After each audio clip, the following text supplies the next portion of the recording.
नमस्कार, मी पंजाब डक. आज आहे 4 जून 2026. आजपासून परत एकदा शेतकऱ्याला अंदाज देणार आहे. कारण की राज्यामध्ये आज 4 जून, 5, 6 आणि 7 आणखीन जवळपास 4 दिवस राज्यात वेगवेगळ्या भागात जोरदार पाऊस पडणार आहे, म्हणून हा अंदाज लक्षात यायचा. आज सांगायचं झालं तर कोकणपट्टी म्हणजे रत्नागिरीपासून ते पालघरपर्यंत इकडं काय होणार आहे, कोकणपट्टीकडे जोरदार पाऊस सुरू होणार आहे, मुसळधार पाऊस चालू राहणार आहे. तिकडं पाऊस चालू असल्यामुळे महाराष्ट्रामध्ये सरी उसरी येत राहणार आहे, म्हणून ही अंदाज लक्षात यायचा. पुणे जिल्ह्यात देखील आज खूप जोराचा पाऊस पडणार आहे. त्याच्यानंतर अहिल्यानगर देखील खूप राहणार आहे. त्याच्यानंतर सोलापूर जिल्हा आज पावसाला सुरुवात होणार आहे. सांगली जिल्ह्यात आज देखील बऱ्याच भागात पावसाला सुरुवात होणार आहे. त्याच्यानंतर इकडं धाराशिव जिल्ह्यात पाऊस राहील, बीड जिल्ह्यात पाऊस राहील, परभणी जिल्ह्यात पाऊस राहील, त्याच्यानंतर नांदेड जिल्ह्यात पाऊस राहील, त्याच्यानंतर इकडं संभाजीनगर, जळगाव, धुळे, नंदुरबार, त्याच्यानंतर नाशिक सगळीकडे जोरदार पाऊस आज बरसणार आहे, म्हणून हा अंदाज लक्षात यायचा. आणि बुलढाणा, अकोला, अमरावती तिकडे देखील सगळीकडे म्हणजे राज्यात सांगायचं झालं तर आज पूर्व विदर्भ आणि पश्चिम विदर्भ 6, 5, 11 जिल्ह्यामध्ये म्हणजे पूर्व विदर्भात थोडा आज कमी राहील, पण पश्चिम विदर्भामध्ये मात्र अमरावती, अकोला, बुलढाणा इकडे मात्र चांगला पाऊस पडणार आहे, म्हणून अंदाज लक्षात यायचा. आणि आता सध्या पाऊस चालू देखील असेल, म्हणून हे लक्षात यायचं. पण राज्यात मात्र 4, 5, 6 आणि 7 तारखेपर्यंत जोराचा पाऊस राहणार आहे. 8 तारखेपासून पावसाचा राज्यातला जोर ओसरेल, म्हणून हे देखील लक्षात यायचं. पण हे पाऊस तुम्हाला सांगू तिथं आज पुणे जिल्हा, अहिल्यानगर जिल्हा, नाशिक जिल्हा, मुंबई, त्याच्यानंतर नंदुरबार, धुळे, जळगाव खूप जोराचा पडणार आहे, म्हणून हा अंदाज लक्षात यायचा. म्हणजे आज रात्रीच्याला दुपारनंतर खूप जोराचा पाऊस सुरू होणार आहे, म्हणून हे देखील लक्षात यायचं.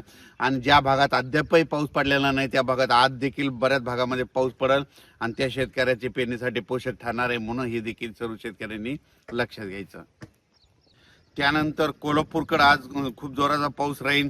त्याच्यानंतर पुण्याकडे देखील जास्त असल्यामुळं म्हणजे कोयना धरणाचा जे कॅचमेंट एरिया त्याच्यामध्ये पाऊस जास्त पडल्यामुळं कोयना धरणाच्या देखील आवक सुरुवात होईल, म्हणून हे लक्षात यायचं.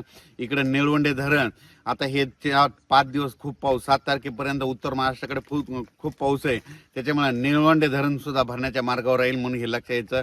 भंडारदरा देखील धरण भरेल, कारण की तिकडं कॅचमेंट एरियामध्ये खूप जोराचा पाऊस या 5 दिवसामध्ये पडणार आहे. आणि सध्या पाऊस चालू आहे त्याच्यामुळे तिकडे आवक सुरू झालेली आहे, म्हणून हे धरणं देखील भरून जातील, म्हणून हे देखील सर्व शेतकऱ्यांना लक्षात यायचं. नाशिक जिल्ह्यात खूप पाऊस पडणार आहे, म्हणून त्यांनी स्वतः शेतकऱ्यांनी सतर्क करायचं. म्हणजे नदीकाठचे जे शेतकरी त्यांनी आपण आपले पाळीव प्राणी नदीकाठी बांधू नये, कारण की नदीला पूर येण्याची शक्यता आहे, म्हणून ह्या 4-5 दिवस जरा काळजी घ्यावी. नाशिकला मात्र आता आजपासून जी पावसाचा जोर राहील तर 4, 5, 6, 7 ते दुटंदे मारुतीचं मंदिर आहे त्या मंदिरात मात्र त्या मारुतीला मात्र पाणी लागण, म्हणून हे लक्षात यायचं. कारण की आता वरती खूप पाऊस पडणार आहे. आज रात्रीच्याला दुपारनंतर नाशिकच्या वरच्या भागात खूप पाऊस पडणार आहे, त्याच्यामुळे आज नाशिककडे म्हणजे नद्याला चांगला पूर येण्याची शक्यता आहे. म्हणजे आज पाऊस पडल्याच्यानंतर उद्या देखील नाशिककडल्या बऱ्याच नद्या अशा चांगल्या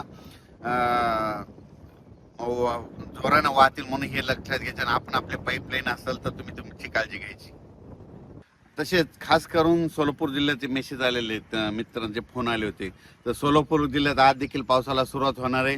म्हणजे इकडं जसा उत्तर महाराष्ट्राकडे पाऊस पडणार तितका जोरात तिकडं पडणार नाही, पण तिकडं ना पिकाला लागल तसा म्हणजे पडणार आहे, पेंडवा म्हणजे वावणी पडणार आहे आणि तिकडं देखील पेरण्या होणार आहे, म्हणून सोलापूर जिल्ह्यात आज चांगला पाऊस सुरू होणार आहे. सांगली जिल्ह्यात देखील आज सुरू होणार आहे, सुरू झाला देखील असेल. आटपाडी, पंढरपूर सगळीकडे आज पाऊस सुरू होईल. इकडं आज मात्र बीड जिल्ह्यामध्ये कडाष्टी जे जामखेडचा परिसर आहे त्या भागामध्ये आज मात्र जोराचा पाऊस पडणार आहे, म्हणून त्यांनी देखील लक्षात यायचं. अहिल्यानगरकडे जोरात पाऊस पडणार आहे. आज अहिल्यानगरकडे जोरात पाऊस पडत असल्यामुळं बीड जिल्ह्यामध्ये देखील त्याच्या नद्या खाली पाणी येतंय, तर त्यांनी स्वतःची काळजी घ्यायची. आपण आपले पाळीव प्राणी जनावरे त्या नदीकाठी बांधू नये, कारण की काय होणार अहिल्यानगरकडे मुसळधार पाऊस पडणार आहे, त्याचं पाणी इकडे बीड जिल्ह्याकडे पाथर्डीकडे येतंय, त्याच्यामुळे त्यांनी ते देखील काळजी घ्यायची. सांगायचं झालं तर नदीकाठच्या लोकांनी आपण आपली पाळीव प्राणी मात्र सुरक्षा स्थळी आणून ठेवावे, कारण की 4 दिवस आणखीन आज 4, 5, 6, 7, 8 तारखेपर्यंत राज्यात काही काही ठिकाणी खूपच जोराचा पाऊस पडणार आहे.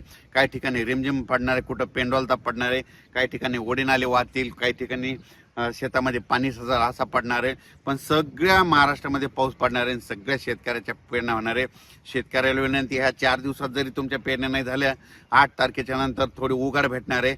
8 जुलैच्या नंतर पावसाची उघाड झाल्याच्या नंतर तुम्ही तुमच्या पेरण्या करू शकता. हे जे पाऊस आहे, समजा तुम्हाला सांगतो, परभणी जिल्हा झालं, जालना जिल्हा झाला, अमरावती जिल्हा, ह्या पावसात काय झालं, सगळीकडे पाऊस पडलाय. पण काही काही असे 5-5, 7-7 गाव आहे ते सुटलेले आहेत. पण ह्या ना आता हे 4 दिवस पाऊस पडेल ना, त्याच्यात देखील कव्हर होणार आहे, म्हणून हे लक्षात यायचं आहे. आताच मला बुलढाणा जिल्ह्यातल्या शेतकऱ्याचा फोन आला की आमच्या इकडं पाऊस कधी बंद होतं. मी म्हटलं कशामुळे, तर ते म्हणले आमच्या पेरण्याच राहिल्यात, काही पाऊसच पेरू देईना आम्हाला, म्हणजे पाऊस उघडणच त्यांचं म्हणणं आलं.